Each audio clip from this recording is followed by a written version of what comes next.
कसं झालं हे घटना तुम्हाला कधी माहिती झालं, तुम्हाला कधी माहिती दिली? मी म्हणलं साहेब माझा मुलगा 3 वर्ष झालं इथं कॉलेजला होते, म्हणले न्यायाचं शिक्षण घेत होते, कायद्याचं शिक्षणाला होते. मला हे 10 ते 15 तारखेपर्यंत आम्हाला ह्याने कळवले नाहीत म्हणले.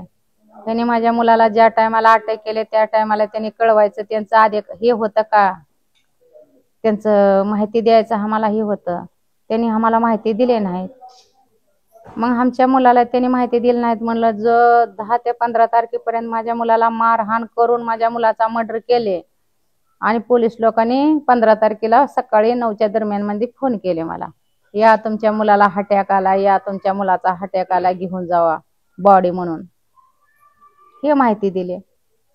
काय म्हणले राहुल गांधी साहेबांनी म्हणले का होईल ते होईल, न्याय आहे म्हणले, तर न्याय करू म्हणले, चौकशी न्यायानुसार होईल म्हणले. ते त्या सरकारने जी तुमच्या सोबत वागणूक केली त्याच्याविषयी काय म्हणले? त्याच्याविषयी आता चौकशी करूत म्हणले.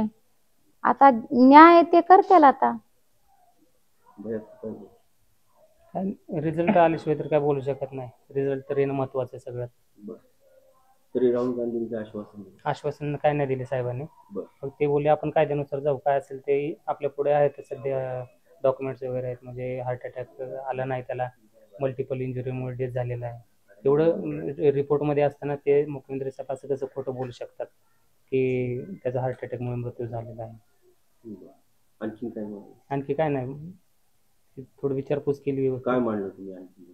तेच विचारले की आतापर्यंत काय घटना झाल्या, कशा झाल्या, तुम्हाला कसं समजलं. त्यांना जे काय खरं होतं ते सांगितलं. आम्ही समाधानी राहुल गांधींच्या?